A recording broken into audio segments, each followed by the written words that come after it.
Yang gak berdiri gua sumpahin 7 turunan itu tanyakan. Presiden gua, bangun! Begitu baru pemimpin desa. Harian Kompas edisi Senin, 4 April 2022, memuat opini R. William Lidley, Profesor Emeritus Ohio State University, Columbus, Ohio, Amerika Serikat, berjudul Sesepuh Bangsa.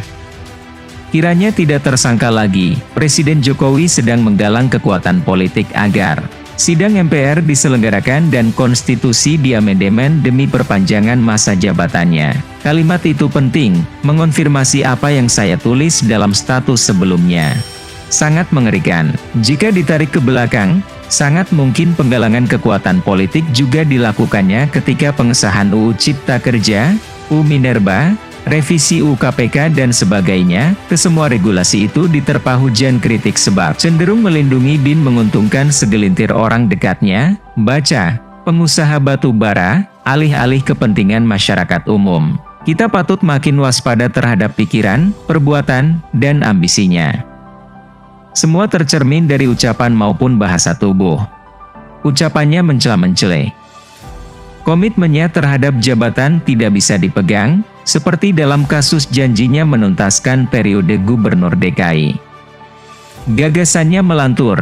Di Al Jazeera ia bilang dalam hal IKN, ia ingin membuat Indonesia seperti Amerika. Ambisinya terhadap hal-hal yang sifatnya pembangunan fisik tidak seimbang dengan pembangunan manusia, meskipun ia dulu jualan revolusi mental.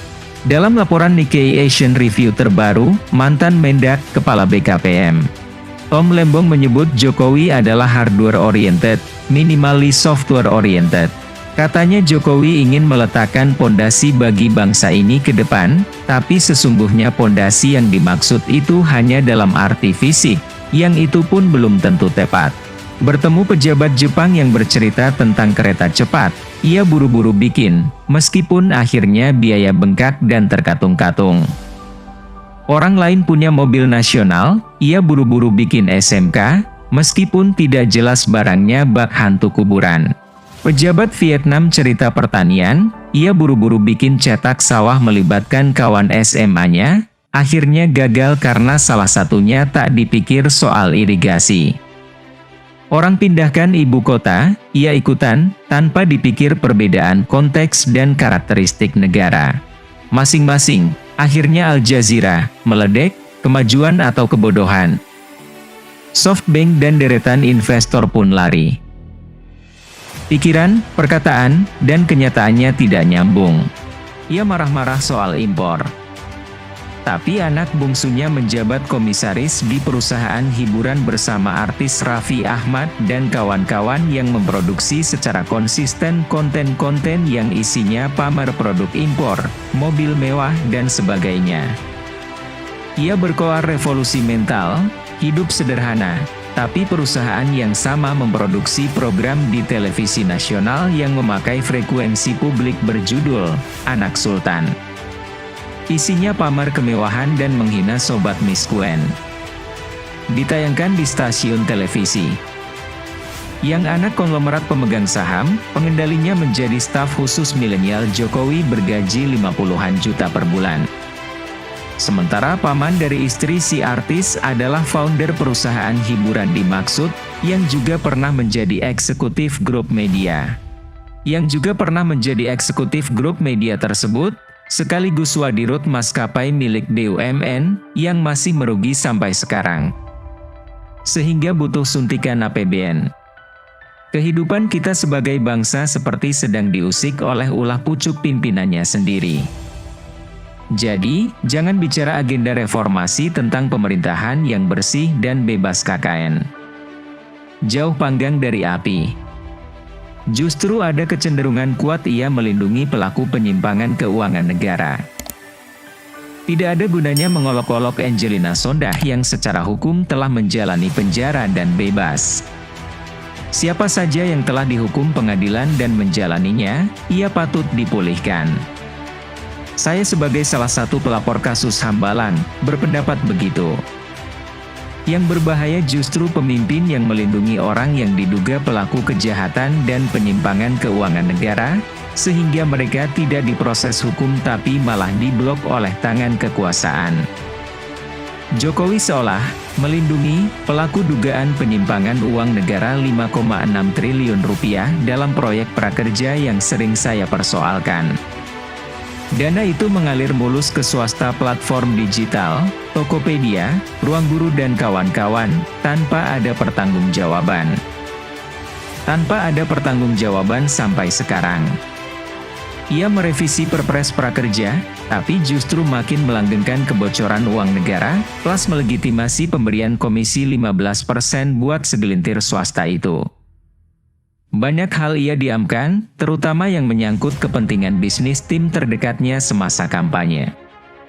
Kasus Rekin Pupuk Indonesia versus perusahaan kakak Menteri BUMN, kucuran 6 triliun rupiah BUMN Telkomsel ke Gojek, dan terbaru, saya dengar kabar Telkom. Saya dengar kabar Telkom mengucurkan dana ke Zenius, platform pendidikan, yang di belakangnya ada Northstar Group, perusahaan investasi yang juga pemilik Goto. Begitu juga mafia minyak goreng yang didiamkan. Yang bisa jadi ada dugaan proteksi karena sebagian besarnya donatur waktu kampanye. Kekuasaan cenderung dipakai untuk memperkaya segelintir orang. BUMN dipakai untuk melayani bisnis pribadi keluarga, kerabat dan kroni. Yang diduga bersalah tidak diproses hukum, tapi dibela-bela melalui narasi media massa. Sepanjang mereka tergolong lingkaran dekatnya. Padahal Jokowi adalah peraih Bung Hatta Anti-Corruption Award 2010. Penghargaan itu merupakan salah satu kunci karir politiknya sehingga 2 tahun setelahnya, 2012, ia maju Pilkada DKI. Tapi begitulah sayuran dimasak. Seorang calon pemimpin masa depan, dimunculkan sebagai tokoh anti korupsi oleh lembaga yang jika dicermati daftar sponsornya, didukung oleh Astra, Gojek, Tokopedia, Northstar, Bukalapak, Triputra Group dan kawan-kawan. Sebarisan dengan ketua tim kampanyenya, yang sekarang berkuasa sebagai Menteri BUMN dan mukanya nempel di ATM-ATM. Segaris dengan kelompok itu juga yang ada di belakang heboh bisnis tes PCR PT GSI. Luar biasa ijonnya. Pantas dielus-elus terus bonekanya. Selamat menikmati buah negara karya oligarki, yang utangnya saat ini 17.500 triliun rupiah, melebihi 100% PDB Indonesia, yang menurut Undang-Undang Keuangan Negara, rasio utang maksimal 60%. Mengapa angka utangnya jauh lebih besar dari yang kerap diberitakan sebesar 7.014,58 triliun rupiah?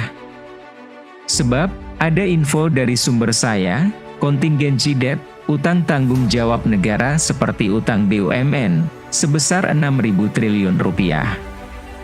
Dan utang dana pensiun 4.500 triliun rupiah, tidak pernah dimasukkan dalam neraca keuangan negara. Di mana urat malunya jika masih ngotot menggalang kekuatan politik untuk 3 periode. Wassalam. Salam akal sehat.